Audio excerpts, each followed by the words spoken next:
Guys, good evening. This is Preeta Balakrishnan again here and continuing with my series of women interview discussions on the topic women power with digital women power and digital entrepreneurship. Let me quickly introduce myself to you. I am a women's independence coach, and my vision is to help 100,000 women become self-reliant. So the whole objective of this series is to sort of get live suggestions, ideas and actions that women can take to implement for themselves in their life during their digital entrepreneurship journey or as an entrepreneur itself. Right now there are a lot of what I'm trying to do is to actually interview people from various walks of life, so that one gets an understanding of what is it that each person feels that a woman can take or do in terms of suggestions, ideas, and implement it in day-to-day life, right? So I'm actually waiting for today's panelist along with me. Today the person whom I'm going to interview is Srinivas Achanta.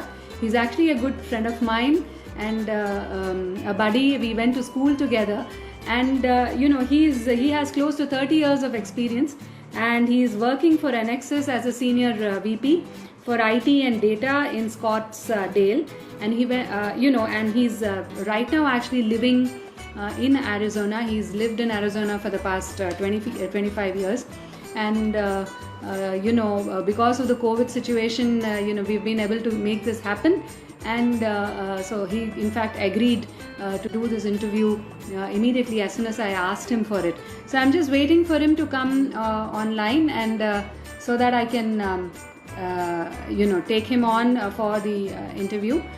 So let me just look at if he is there, and then we can get started. I hope you've been viewing all my interviews that I've done till now. So I've actually interviewed the Learning and Development Head, Mr. Ram Jaladurgam from Hetero Drugs, Hyderabad. I've interviewed India's referral marketing coach, Maua Gorti. I've also interviewed a doctor and a wealth coach who's a doctor turned wealth coach for women. And there I have Achanta with me. I'm trying to include him as the video as a panelist. So as that is happening, let me also tell you that I have also interviewed a digital marketing expert plus issues or what. There it is. Hi Srinivas, great to have you as a panelist in our interview discussion. So please get comfortable and we can start off. In the meanwhile, I was just actually explaining as to the motive behind this entire interview discussions that I've been doing. So it's been a great experience for me. I mean, this is really close to my heart. My vision is to help 100,000 women become self-reliant. And the idea, the entire idea that I got in sort of interviewing people from various walks of life, the idea was to get, suggestions, ideas and actions from all of you who have a lot of experience in whatever that you're doing. And I'm sure you'd have encountered, women in your life and also at the leadership levels and the position that you are in. I'm sure you've encountered such things, and the intent being that women can just take some actions and ideas and suggestions from people like you, to implement it back in their life. And thank you so much, Srinivas, for accepting for this interview. I know you very well. Srinivas is a very close friend of mine and buddy, and as I said, it's really special for me to for him to have accepted this and for me to actually interview him. And I've also explained, let me give you a quick introduction of who Srinivas is. So Srinivas is currently working for Annexus as a senior VP for IT and data in Scottsdale.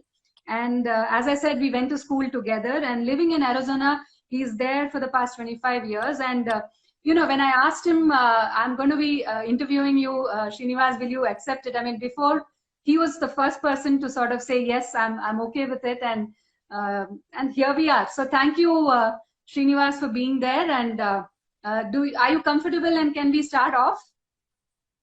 Yes, Preeta, thank you for having me. I'm glad to be here. So, So yeah. great. Yeah. Yeah, great. So, so Srinivas, the topic that we are, discussing is women power in digital entrepreneurship. And so apart from, I'll just start off with the first question that apart from we knowing each other and you having accepted it, because of we knowing each other, I also wanted to understand as to how important this whole topic is for you as an individual working in corporate life and generally in life too. Why do you think this is really important for you as an individual? For me, I'm going to say it's mostly about, like, say, so I have a young daughter. And then, like, say, beyond that, I think it's women and empowerment and digital enterprise. I think we all work in like the digital space these days. Um, the world is changing and it kind of presents opportunities to women to kind of create, like, say, a more equal, more fairer society. The roles in our society have been changing, so new things are expected out of both men and women. Women are expected to go out of the house and kind of do, like, go work and balance work and life, and I think they need a new skill set. Similarly, men need a new set of skills as well. So I think it's an important time in our lives to talk through these and kind of brainstorm and figure out how do we get to a more fairer place where um, we can be equal partners, I guess. Yes, yes. Yes, Srinivas, I think, what you said is really right because, see, one of the things, and let me throw certain data points about, the challenges that globally women face, whether it is in the entrepreneurship world or whether it is at the leadership level. One of the things that the corporates encounter is there's only 0.2% of women at the leadership level. There is a lot of change that you can see. There are leaders who are trying to promote more women at the leadership level. What it was earlier was just 29%. Now it's increased to 44%. But still, there is a lot of gap. I mean, there is conscious effort for leaders to promote more women at the leadership level. So that's one point. And the other point is, from an entrepreneurship kind of a standpoint, India is abysmally low. We are actually third from the bottom after Pakistan and Bangladesh. So somehow women don't take that step to become women entrepreneurs. Whether it is finance, they're mostly women entrepreneurs are self-financed and they come from disadvantaged communities, So, and this is one is at an India level and globally also you see this happening. So where do you think is the real problem, Srinivas? Where do you think, why do you think this is happening and where do you think is the real problem? I am not sure, right? To be honest with you, I'm really not sure. I don't feel like the expert on this topic, right? But having said that, to me, leadership is about seeing problems and kind of wanting to go after them and kind of feeling empowered to solve the problems that you see every day on a daily basis, right? Like, say, you do see problems, and then sometimes you kind of step up to solve the problems, and sometimes you don't. Uh, and I think, like, say, there is a certain amount of risk taking in it. That goes with, like, say, leadership. Sometimes, like, say, you are stepping on other people's toes. Sometimes you're worried about, like, say, solving the problem in a wrong way. So you do have to overcome a lot of boundaries that you have set for yourself and the society has set for yourself. So I'm gonna say maybe something that is a cultural issue. At some level, Okay. but it is also about risk taking, where you need to be able to go out and take the risks and, like, say, you're not always going to succeed, you're not always going to fail, right? Like, say, so I think it is probably a certain amount of, like, risk taking, so a certain amount of opening of doors and the opportunity itself being available and kind of having the successes talked up, right? Like, say, if there are women out there that have succeeded in the C-suite or in entrepreneurship roles, maybe they need to be talked up and shown that, like, women can do these. But at another level, I think it's also about like people taking the risks and trying to be leaders. Okay, so you're saying women should be able to take those risks so that if they take those steps, probably you can see them there.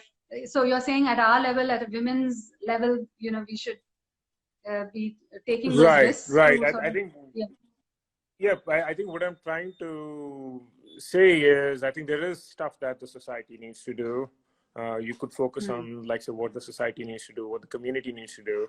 But there's also stuff that, like, say, we can do to empower ourselves. And that is on the lines of, like, say, we need to be seen as problem solvers,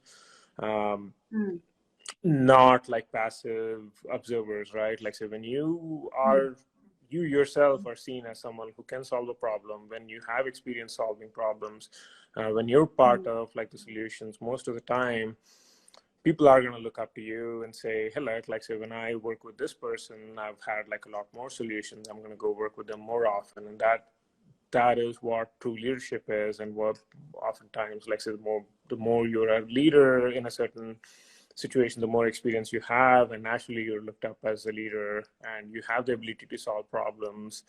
And then you end up being a leader at a firm, right? And entrepreneurship is not very different from it.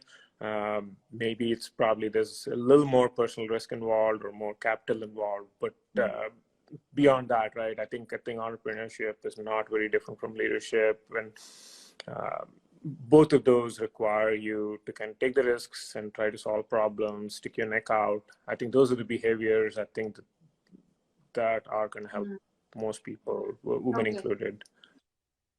Okay. Yeah. So what you're saying is whether it is man or woman, one needs to just take that risk and go out there and play the leadership role in terms of, solving problems or whatever is needed at that point of time during that situation.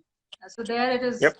It's irrespective of whether of gender is what you're trying to say. Is that what? I think it is largely, I do. It is possible that, like, say, in certain cultures, women are not encouraged to take the risks that they do, right? Sometimes, like, say, there are a lot of cultural inhibitors, but looking past that, I think there is the points you made, I don't know how they apply to men. So when you look at, like, say, how do they apply to men? How often do men tend to be entrepreneurs back in India, right? If you are focusing on that, like, say, there is something to be drawn from there. But I think my opinion is it is about, like, say, stepping up, taking the risks, and being seen as problem solvers. If you are a problem solver, you are going to be seen as a problem solver. So it's really stepping up and solving problems is my opinion. And the opportunities do open up. The opportunities kind of follow you rather than you're not always given the opportunity to solve a problem because you're able to solve a problem. You're given new opportunities because you have solved those. You've done these things in the past, like, say, so especially, like, say, the higher you go up, the more people that are out there. Like, so when you look at a firm, like, there's one CEO and probably 1,000 employees. So it's a 1 to 1,000 ratio to go up, right? So they want, like, so there is not an incentive to take risks. So you should have done what you are going to do before in your prior roles. And, like, say, people are risk averse, like, say, when picking leaders. So you have to prove yourself ahead of time. So, yep. Yeah, sure. So it's basically, one is the cultural aspect of it, and the second thing is to be able to take risks and become problem solvers so that you're seen as a leader, whether it is irrespective of gender is what you're saying. I don't want to further discuss on the cultural aspects of it. Of course, that can become a very different discussion. But I would just want to sort of move into the next question, where this whole topic about e-industry and the digital women's power in digital entrepreneurs. So how do you think, given the reality that there is a gap, right? How do you think women can really leverage, the e-learning industry or the digital, power that, so to say, that, who knew that COVID situation would arise and we're all going to be at home, working we need to use a digital space. And whether it is my daughter's teacher who's very, very uncomfortable using a Zoom, or even a grandfather, trying to get on to a call, we all need to sort of get comfortable with it, right? So I'm just asking you, how do you think as entrepreneurs, women entrepreneurs, you can utilize the e-industry or leverage e-learning industry or the digital space? Right. And I think, I think it's a great equalizer when you see grandfathers and teachers struggle getting online, right? And then all of a sudden we all have to adapt. I think what it does, it kind of, the existing players, whether they're men or from a different culture or from a different place or in a different role, right? It tends to be a great equalizer. When the internet came out, the existing players, it kind of opened up the doors for everybody to be able to work from India or China, for a job that's in Europe or in the West in general, right? So similarly, I think being able to do things digitally opens up the door for us to be able to work, say in the morning or in the afternoon or in the evening. And it also presents new opportunities for new players. And it's not say for established players, it may be it kind of forces them to adapt. So, so with that in the background, I do think it also plays to some of the weaknesses that women have perceived for themselves, whether it's a work-life balance or needing to take care of children or any number of things, right? Again, some of these are perceived, some of these are real, but at the end of the day, I do believe it opens up new opportunities for people by having a flexible work schedule, being able to have a work-life balance. So I do believe because of the change itself and everyone needing to adapt, you are able to leapfrog others. So I believe for women especially, it opens up new doors and it kind of changes the game a little bit for everyone. Sure. So yeah, so I mean, it's opening doors for everyone, and why not women also have to just leverage it and go ahead and utilize the space. I guess that's exactly what you're saying, if I can make a gist of it. Okay, so and see, again, talking about what steps do you think sort of women need to take in terms of actions? Because again, I'm going back to the same point of there does exist gap. I mean, there are data points to prove that there is a gap in terms of women taking steps, whether it is entrepreneurship or at the leader. Because if you really look at it, probably till the managerial level, you'll see that they're there, and then suddenly, they just disappear. They disappear. I mean, we all know, you get married, probably there's whatever, you have a kid, then there are things that you need to manage, but then there are very, very skilled women out there who are either struggling to get back to corporate life, or probably even taking that step to do something different, right? So what do you think, just thinking about the kind of top 2 actions that you think a woman should take given this situation, which is the reality. I mean, all of us have to face it. So given this situation, what could be the top 2 actions that a woman can take to get back, so that she feels her skills are still there and she can go back to her professional career that she used to probably follow, and then has not done it because of certain domestic conditions, right? So what are the top 2 things what are the top 2 actions you think a woman should take so that they can... So I come from the IT industry, right? So any skills, so oftentimes, I think at least in the IT industry, it is about, skills based. And my personal perception of this is, I mean, there are roles and responsibilities where experience, does matter. But a vast majority of the roles also require you to be current on your skills, right? And to your point, I think there's an abundance of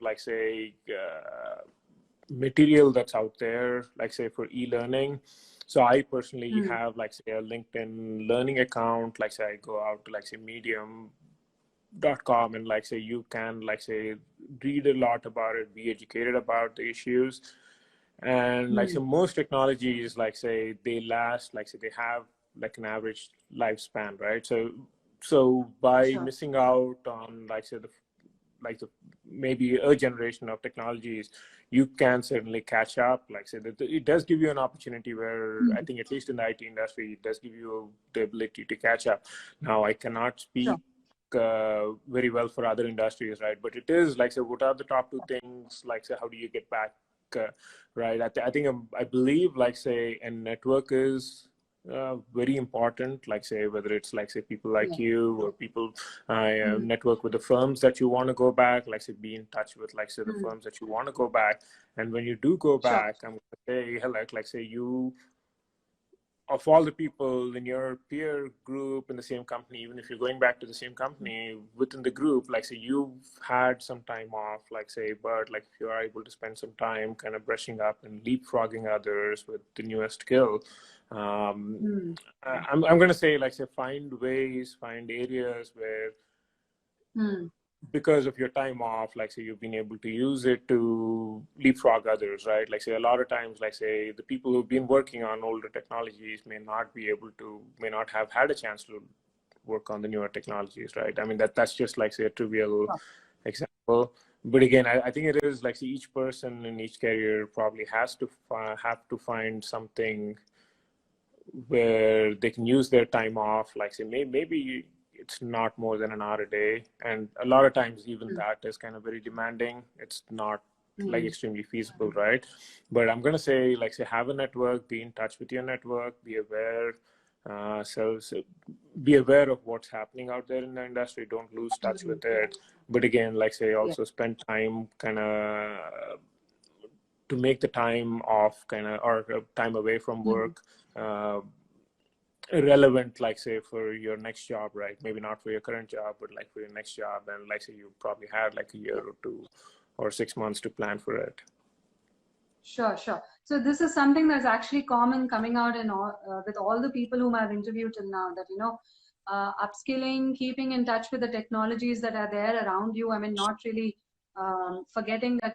And if you're really serious about it, like, just keep in touch with the, skills that you need to upgrade yourselves with, so that you don't feel that you're old in terms of technology or the skill. And number one. And number two is also a sort of networking. Keep that networking skill, or at least the people whom you knew earlier, keep in touch with them, so that when you get back, you can take it to the next level. So because these are things that I have faced, like, when you get back to work, you realize that all the people whom you knew either have gone up the level or are not there, and you're trying to get back to the networking space in terms of finding out who's around and who's not. And so it does take an effort, it's not really an off in that sense, but it does take an effort if you're really serious to be there, upgrade yourself, and also keep that, at least a few people whom keep in touch with them. That's exactly what you're saying, right? Yeah. So great. It is very hard to network. I mean, especially like sometimes it feels pointless. Like, say, networking does not come naturally for most people. Both for yourself and for the person who's trying to network with you, right? There's got to be a reason, like, say, there has to be something that both people have to gain from the experience. Otherwise, the person you're trying to network with is not going to be as receptive, or, like, say, they're not going to make the time if there's nothing in that for them, right? Sometimes it's a social conversation. At other times, it's because they're benefiting from it. I'm not sure. Like, say, you cannot get into every relationship, but, like, say, when you think about, like, say, when I do go back, like, to work, like, a year from now, 6 months from now, this is where I want to be. Like, say, having it does not mean that it is going to materialize, right? But, like, you can actually meet new people, or just be aware of what's happening at a firm, right? Like, say, maybe you cannot go out and kind of people, but, like, so you can at least be aware of, like, say, read the news about a certain firm, follow their blogs, or follow the industry. At some level, it's about the awareness of the industry too, not just about, like, say, having friends in there, which is important, and they are the ones who are going to open doors for you. But it is also being aware of, like, say, what's happening out there in the industry, so that you don't feel like you're walking in as a fresher, but you are walking in as some experience. Sure. So keep yourself upgraded, upskilled, and the news around, and network. Some of the things that you're saying. Okay. So I'm slightly moving into sort of a different, a touchy kind of a challenge that a woman face, and as digital entrepreneurs, one of the things that you also face is like, the cyber stalking part of it, where for example, in my own business that I'm running right now, I need to get a lot of women leads. And what I understand is 70% of the population of the viewers out there, in the internet space are actually men. And I know I need to do a Facebook ad. I need to do, certain specific things to get the women population, for my courses and for what I'm doing. But there are sometimes certain unexpected sort of un-to-do comments, or which surprises you. So from your standpoint, how do you think, or how does the digital space sort of help women in tackling with this? Because anyway, in real life you do learn how to tackle with these things. It also exists in the digital space. So how do you think there, can you give certain actions or some ideas or suggestions where this can be tackled in a better way? To be honest with you, this is something I think all of us struggle with at some level, because like say I've so just talking to my daughter, right? Like say she wanted a phone, and like say we kind of go through the same thing. How do you kind of make sure, how do you, in a lot of ways, I think like say the digital world is a lot more scarier, or a lot more lot worse than like say the real world. The real world, I think there is like say the fear of being exposed, or like say there is like say you are a real person, you are known, like say you are around people, whereas in the digital world, I'm not sure what it is, like say specifically, right? Like say people are a little bit people can be nice, obviously, but like say they are oftentimes like say there is not an incentive to be always to be nice, or like say they can be mean, they can be impulsive and get away with that, or the anonymity, like say there is like say. So I think there is a lot that like say forums are doing it by tying like let's say a message board personality to a real personality through like say a Facebook. So there is a lot like say the industry itself can do, and kind of try to make it like say have some consequences, right? And they are doing it, like say. But on the other hand, like say, what do we do, right? Like say I think educating ourselves about the consequences of sharing so much and being out there on the internet is healthy and important, and like say, and it evolves every day too. So I mean, it's not like like say I've taken a digital safety class like 3 years ago, but like the space has shifted every day and every month. Like I think there is like so it is, a lot of it is about being self-aware. What are you sharing, what are you not sharing, right? And I think maybe like say having a work persona that is social, and like a different personality that is the different Facebook account for your own personal stuff is like say super healthy as well, right? Like say, so one of them happens to be professional, the other one happens to be a personal one.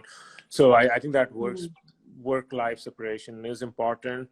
But I think more than anything, I mean, like say, I'm not sure what we can do about stalking. I'm not sure what we can do about like say, I think, I mean, you just have to be aware and safety, right?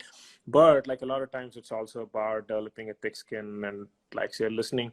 So if you are going to grow up as a leader, or like say even as a person, as you get older, you start to differentiate between what is constructive criticism and what is not constructive or not healthy for you. Like a lot of times you get advice all the time, and like you're saying, like, you know what, this is right, this is something I don't have to pay attention. So not everything is worth taking seriously. Not everything is constructive. Not everything is actually helpful in the scenario you're in, right? So at some level, you do have to develop, like say, you cannot be too sensitive. You cannot be, I mean, I think at some level that is helping you compensate for the lack of other people's showing enough respect or being civilized, right? But yeah. Yes.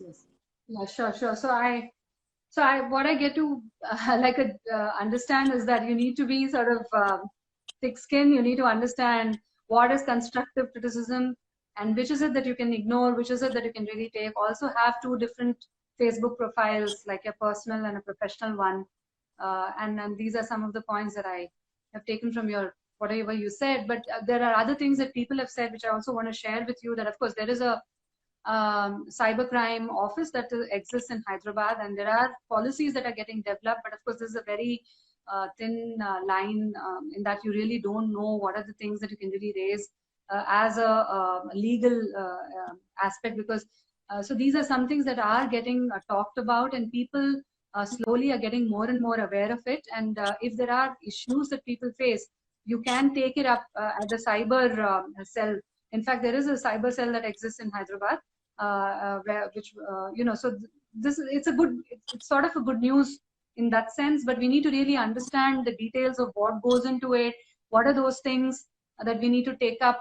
And what is the right way of doing it? We need to get into the details of that. So this was a sort of a pleasant surprise for me also, which I got to know recently. And I think apart from what you said, there are certain things that we can do in terms of raising the awareness of the policies, the cyber policies, the cyber crime policies, and what are the steps that women can take to actually take those actions to get there, and to let people know that it's not a dark world out there. You can, and one thing that I do is I keep blocking the people. If they you can just find out if there's something wrong, and you can just block people off, which you cannot do in a real life kind of a scenario, which is very tough in a real scenario. Yeah. So in a digital space, you can definitely do that. So that's one advantage, I would say. So great. Yep. So any other ideas or anything else that you have in your mind in terms of that you on this topic, regarding this topic, anything else that you have in your mind, top idea or top 2 ideas that you want to tell us, please go ahead and do that. And after that, it's time for you to ask me a question, and then we'll end with a lighter note, Srinivas. Yeah. Cool. Yeah. So I may not have 2 ideas, right? But the one thing I'm going to say is, I think there is, it is about feeling empowered. A lot of things in life can be about, it can be solved because you feel empowered to solve the problems around you, right? It is about, empowerment to me is about, giving yourself the permission to solve problems. Sometimes these are small problems, sometimes these are larger problems, and it takes practice. So I'm going to say on this topic, you have to feel empowered, you have to have confidence in what you do.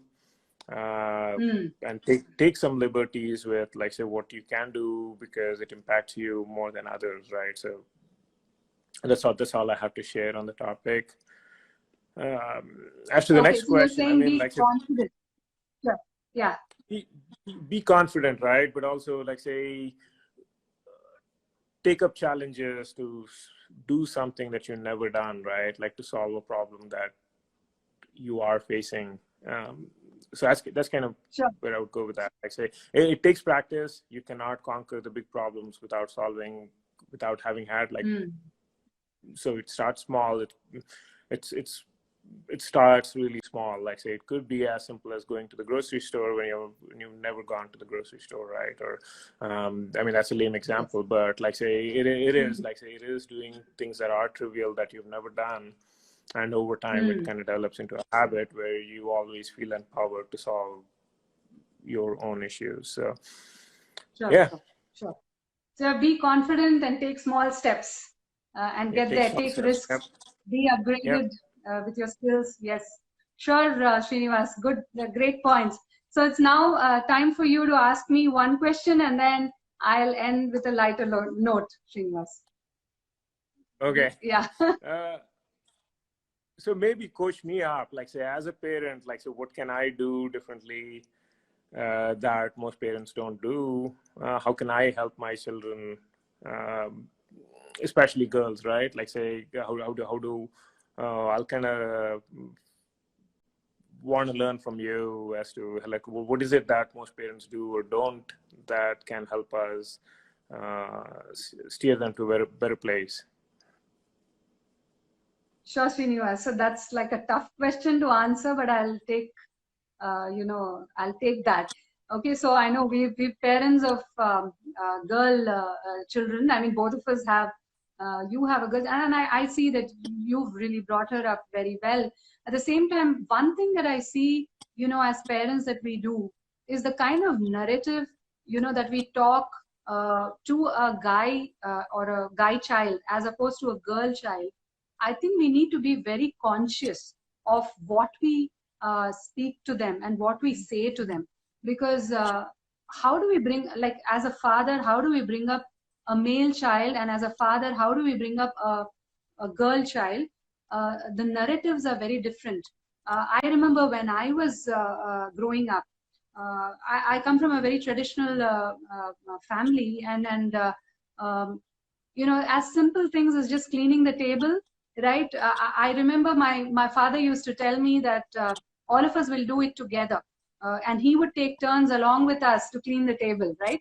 And nothing against my parents, but you know, because of the tradition and the culture, my mom used to actually tell me that, you know, you are a girl and you should do it, but your brother should not do it. And that's when, you know, I guess the way I was brought up as my father said, no, both of them are kids. I will support it. All of us will do it together. I will take one day in the week, and all of us will clean the table to, you know, each of us one day.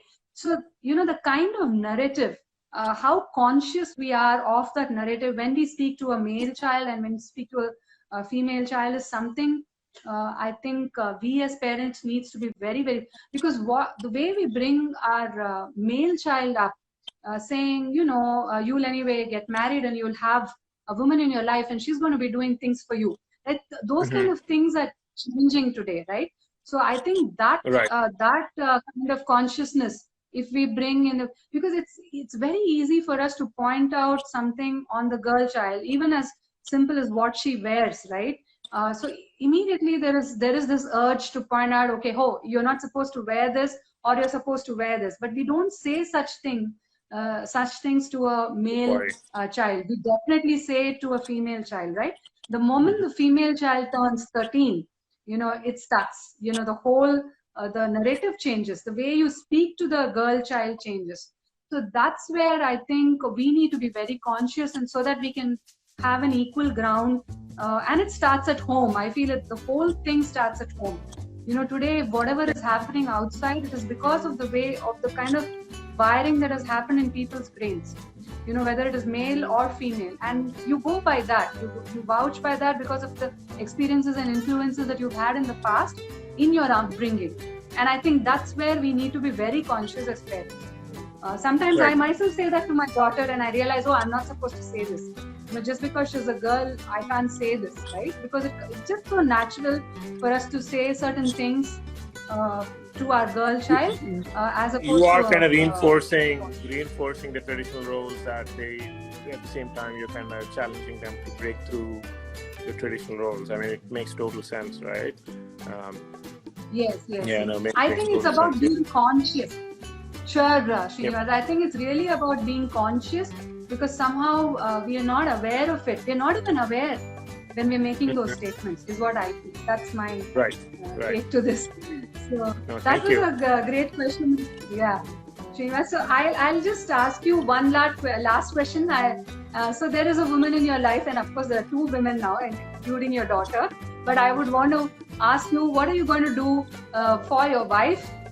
We're talking so much about women power and things like that. So after this call gets over, what is that one thing that you'll do to make a difference for your wife today? That was my question. That's how I want to end it, in a lighter note. Today, maybe I'll say I'll do something which she usually does. Like, say she likes to cook. She's the only one who cooks in the house, so maybe I'll take the turn.